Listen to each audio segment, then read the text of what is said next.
இரண்டாவது ஆசீர்வாதம் வெளிப்படுத்தின விசேஷம் 1 அதிகாரம் 1 வசனம். சீக்கிரத்தில் சம்பவிக்க வேண்டியவைகளை தம்முடைய ஊழியக்காரருக்கு காண்பிக்கும் பொருட்டு தேவன் இயேசு கிறிஸ்துவுக்கு ஒப்புவித்ததும், இவர் தம்முடைய தூதனை அனுப்பி தம்முடைய ஊழியக்காரனாகிய யோவானுக்கு வெளிப்படுத்தினதுமான விசேஷம்.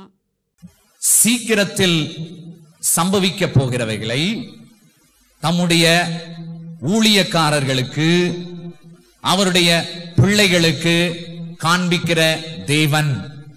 எனக்கு அன்பான தேவனுடைய பிள்ளையே, கர்த்தர் பூரண சமாதானமுடைய மனிதனுக்கு தருகிற இரண்டாவது ஆசீர்வாதம் என்னவென்றால், சீக்கிரத்தில் சம்பவிக்க போகிறவைகளை காண்பிக்கிற தேவன். தேவனுடைய ஊழியத்தை செய்கிறவர்களாய் இருப்பீர்களானால் நிச்சயமாக உங்களுடைய ஊழியத்தில் என்னென்ன காரியங்களை தேவன் செய்ய போகிறார் என்பதை கர்த்தர் உங்களுக்கு சீக்கிரமாய் காண்பிப்பார். எந்த ஒரு தேவனுடைய ஊழியக்காரனுடைய ஊழியத்தில் அவனுடைய எதிர்கால ஊழியத்தை குறித்து சம்பவிக்க கூடிய காரியங்களை அறிய முடியவில்லையோ, அந்த ஊழியக்காரன் குறையுடைய ஊழியக்காரனாய் இருக்கிறான், குறைவுடைய மனுஷனாய் இருக்கிறான். இங்கே வேதம் சொல்லுகிறது, சீக்கிரத்தில் சம்பவிக்க போகிறவர்களை தேவன் யாருக்கு வெளிப்படுத்துவாராம்? முதலாவது ஊழியக்காரருக்கு வெளிப்படுத்துவார், தேவனுடைய பிள்ளைகளுக்கு வெளிப்படுத்துவார். எதிர்காலத்தை குறித்த பயம், உன் ஊழியத்தை குறித்த பயம், எதிர்காலத்தில் நீ ஊழியத்தை எப்படி செய்ய வேண்டும், விசுவாசியாய் இருப்பீர்களானால் உங்கள் குடும்பத்தை நீங்கள் எப்படி நடத்த முடியும் என்பதை குறித்து தேவன் உங்களுடைய வாழ்க்கை குறித்து திட்டமாய் பேசுவார். இந்த காரியத்தை தேவன் உங்களுக்கு வெளிப்படுத்துவாரானால் உங்களுடைய வாழ்க்கை ஒரு ஆசீர்வதிக்கப்பட்ட வாழ்க்கையே. இன்னும் என்ன காரியத்தை அவர் தம்முடைய பிள்ளைகளுக்கு அவர் வெளிப்படுத்துகிறார் என்றால், சங்கீதம் 103 அதிகாரம் 7 வசனத்தை நீங்கள் வாசிப்பீர்களானால், அவர் தமது வழிகளை மோசேக்கும் தமது கிரியைகளை இஸ்ரவேல் புத்திரருக்கும் தெரிய பண்ணினார். அதில அவர் செய்யக்கூடிய காரியம் தெளிவாய் எழுதப்பட்டிருக்க. சீக்கிரத்தில் சம்பவிக்க போகிறவைகள் என்ன? இப்பொழுது வாசிக்கலாம். அவர் தமது வழிகளை மோசேக்கும், அவர் தம்முடைய வழிகளை மோசேக்கும், தமது கிரியைகளை இஸ்ரவேல் புத்திரருக்கும், தம்முடைய கிரியைகளை இஸ்ரவேல் புத்திரருக்கும் தெரிய பண்ணினார். 2 வார்த்தைகள் அந்த இடத்துல வருகிறது. வழிகள், தமது கிரியைகள். வழிகள், தமது கிரியைகள், 2 வார்த்தை இந்த இடத்துல வருகிறது. தேவன் தம்முடைய வழிகளை மோசேக்கும் தமது கிரியைகளை இஸ்ரவேல் புத்திரருக்கும் தெரியப்படுத்துகிற ஆண்டவர். ஹல்லேலூயா. என்னுடைய ஊழியத்துல அடுத்தடுத்து என்ன காரியங்களை செய்ய வேண்டும் என்கிற வழியை எனக்கு காண்பித்துக் கொண்டே இருக்கிறார். ஹல்லேலூயா, ஹல்லேலூயா. 1997 ஆண்டில நான் கல்லூரி முடித்த பிறகு நான் வீட்டில ஜபம் நடத்தி கொண்டிருந்தேன். 4-5 பேரை வைத்து கூடி ஜெபித்துக் கொண்டிருந்தோம். 4-5 பேரை கூடி ஜெபம் பண்ணி கொண்டிருந்தோம். அந்த நேரத்தில் வெட்னரி ஃபெலோஷிப், கால்நடை மருத்துவர்கள் எல்லாம் சேர்ந்து ஒரு ஐக்கியம் வைத்திருந்தார்கள். அதில் என்னை ஒவ்வொரு செவ்வாய்க்கிழமையும் பேசும்படி அழைத்தார்கள். அந்த இடத்துல நான் நடத்தினேன். அதன் பிறகு என்னுடைய வீட்டில் ஒரு 4-5 பேர் கூடி ஜெபித்தோம். என்னுடைய வீட்டில் நாங்கள் நடத்தினோம், ஊழியத்தை நடத்தினோம். அதன் பிறகு ஒரு நாள் நான் ஜெபித்துக் கொண்டிருக்கும் பொழுது கர்த்தர் என்னோடு கூட பேசினார். இந்த 100 பேர் உட்கார்கிற ஒரு இடத்திற்கு போ என்று பேசினார். அந்த இடத்துக்கு நாங்கள் போனோம். அந்த இடத்துக்கு 2000 ரூபாய் வாடகை சொன்னார்கள்.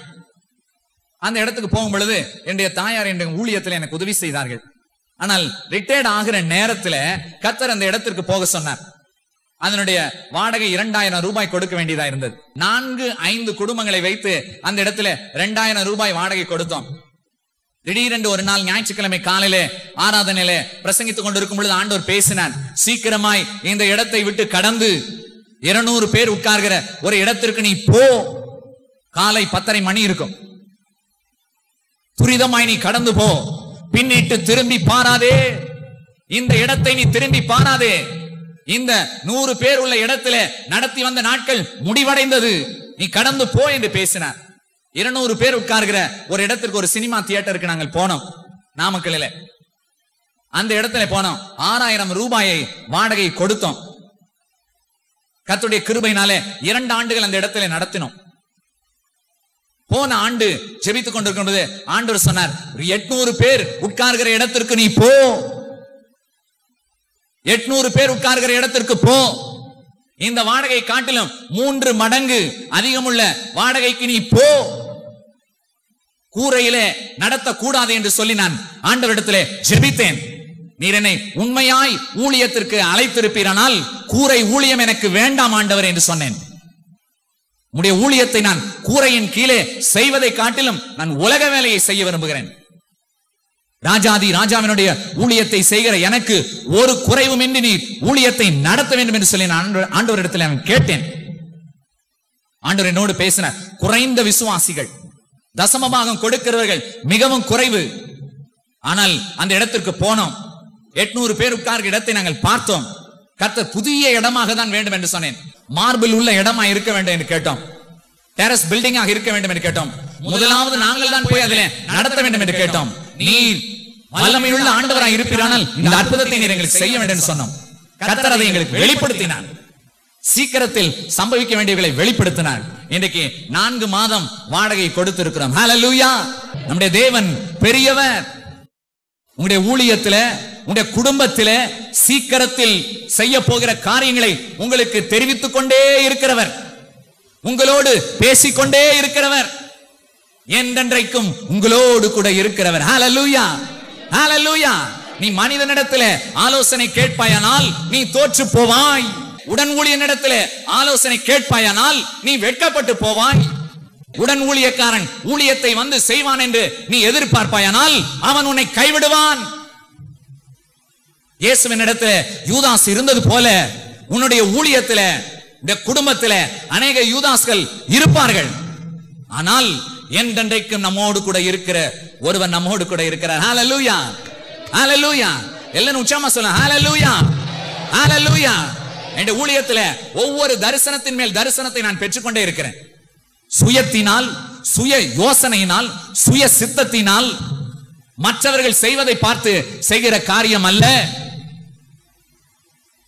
தேவன் தருகிற 2வது ஆசீர்வாதம், சீக்கிரத்தில் சம்பவிக்க போகிறவர்களை உங்கள் ஒவ்வொருவரோடும் பேசுகிற ஆண்டவர். ஹல்லேலூயா, ஹல்லேலூயா. இந்த அபிஷேகம் உன் மேல் இருக்கிறதா? இந்த வல்லமை உன்னுடைய ஊழியத்தில் இருக்கிறதா? வாடகை கொடுப்பதற்கு தடுமாறி கொண்டிருக்கிறீர்களா? கர்த்தருக்காக சாதாரணமான காரியத்தை நீங்கள் செய்து கொண்டிருக்கிறீர்களோ? நம்முடைய தேவன் பெரிய தேவன், அவர் உன்னதமானவர், அவர் ராஜாதி ராஜா, அவர் கர்த்தாதி கர்த்தா. ராஜாதி ராஜா, கர்த்தாதி கர்த்தா என்னும் நாமம் அவருடைய வஸ்திரத்தின் மேலும் அவருடைய தொடையின் மேலும் எழுதப்பட்டிருக்கிறது. இந்த தேசத்தில் இயேசுவை சுகமளிக்கிறவர்களாக பார்த்துக் கொண்டிருக்கிறார்கள். ஆனால் என்னுடைய ஊழியத்தில் நான் பார்க்க விரும்புகிற ஒரே ஒரு காரியம், இயேசு ராஜாதி ராஜாவாய் காணப்பட வேண்டும். ஹல்லேலூயா, ஹல்லேலூயா.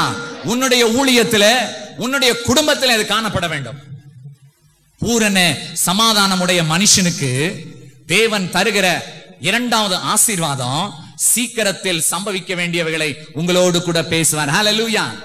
இந்த நாள் முதல் நீங்கள் ஆண்டவரிடத்தில் கேட்க போறீங்க, ஆண்டவரே என்னோடு கூட நீர் பேச வேண்டும், ஆண்டவரே எனக்கு வழிகளை காண்பியும்.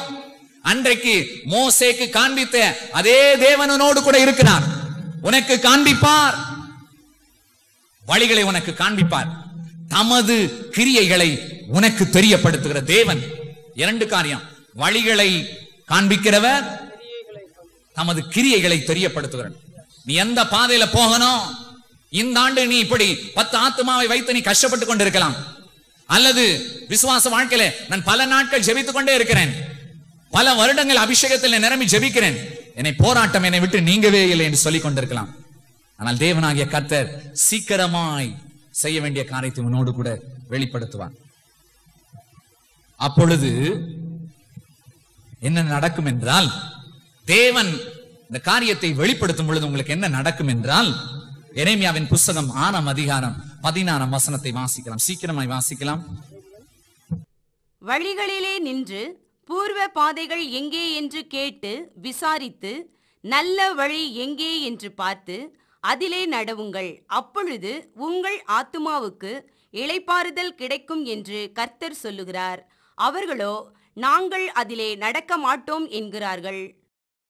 வழிகளிலே நின்று பூர்வ பாதைகள் எவையென்று கேட்டு பூர்வ பாதைகள் எவையென்று கேள். பூர்வ பாதைகள் எவையென்று கேள். கேட்கிற எவனும் பெற்றுக்கொள்கிறான். என்னுடைய 19 வருஷ ஊழியத்துல நான் கர்த்தரிடத்திலே கேட்டுக்கொண்டே இருக்கிறேன். எனக்கு திருப்தி இன்னும் ஆகவே இல்லை. கேட்டுக்கொண்டே நான் இருக்கிறேன். பூர்வ பாதைகள் எவை என்று கேள். இன்றைக்கு இரவு நீ கேள். இன்றைக்கு இரவு நாம் வியாதிக்காக ஜெபிக்க போவதில்லை. உன் தேவைகளுக்காக நான் ஜெபிக்க போவதில்லை. நான் ஜெபிக்க போகிற ஒரு காரியம், தேவனே இந்த மக்களுடைய வாழ்க்கையில நீர் சீக்கிரமாய் செய்ய வேண்டிய காரியங்களை வெளிப்படுத்தும், வழிகளை வெளிப்படுத்தும்.